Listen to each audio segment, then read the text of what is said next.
Vous êtes avec Charles de formationwp.ca. Alors, dans cette prochaine présentation, on va voir comment gérer les différents utilisateurs sur WordPress.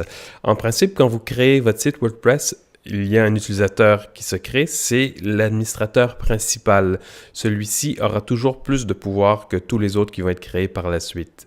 C'est peut-être pas vous qui avez créé votre profil, alors on va aller voir comment, entre autres, modifier le profil d'un utilisateur. Par exemple, moi, sur ce site-ci, je peux aller dans « Utilisateur » puis gérer mon profil. Et j'ai plusieurs options qui s'offrent à moi. Bon, alors je peux désactiver l'éditeur visuel pour écrire. Alors quand je vais écrire, je vais avoir moins de possibilités de fonctionnalités. Je peux désactiver le surlignage quand je suis dans le code source pour pas avoir corrigé la syntaxe de mon code.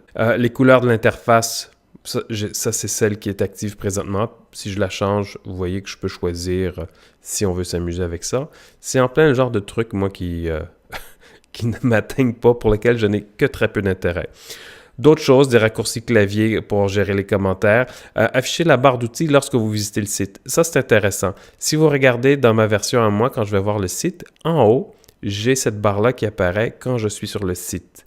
Habituellement, je l'enlève tout le temps parce que dans le design d'un site, des fois, parce que moi, je joue dans le code, ça va m'arriver qu'en retouchant le CSS ou quelque chose, ça fonctionne mal à cause de cette barre-là qui vient fausser la donnée de ce à quoi ça ressemble. Naturellement, quand vous avez ça, par exemple, là, je suis en train de regarder le site Internet, c'est parce que je suis actuellement dans une session ouverte. Si je me sors de la session, je me déconnecte et que je retourne au site, on voit maintenant que je n'ai plus la barre. C'est à quoi le site ressemble actuellement.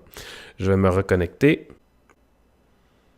Et voilà, c'est fait, je retourne et je vois les autres choses que je peux faire. Donc, c'était afficher la barre d'outils. Pour le moment, je laisse pour pouvoir travailler avec vous. On voit le nom de mon identifiant, mon nom, mon pseudonyme, le nom qui est affiché publiquement. Ça pourrait être mon nom complet. Je choisis. Alors, quand je vais faire publier un article, c'est ce qui va apparaître.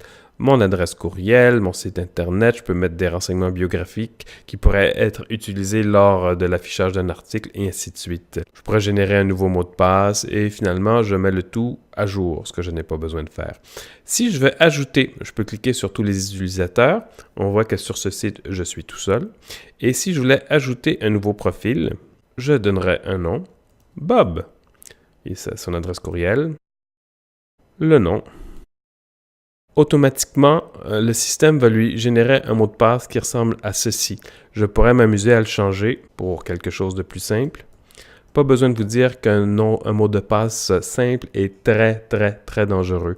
Alors, c'est une bonne idée de garder ceux que WordPress vous propose ou vous assurer d'avoir un bon mot de passe. Et on peut finalement choisir d'envoyer à cet utilisateur un courriel pour qu'il puisse accéder à son compte. Le plus important, c'est le rôle. Et voici les différents rôles qu'on peut faire.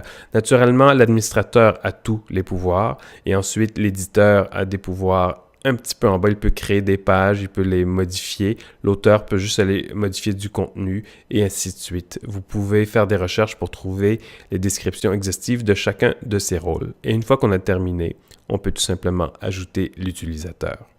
Et c'est ce qui conclut cette présentation sur l'administration d'utilisateurs dans WordPress.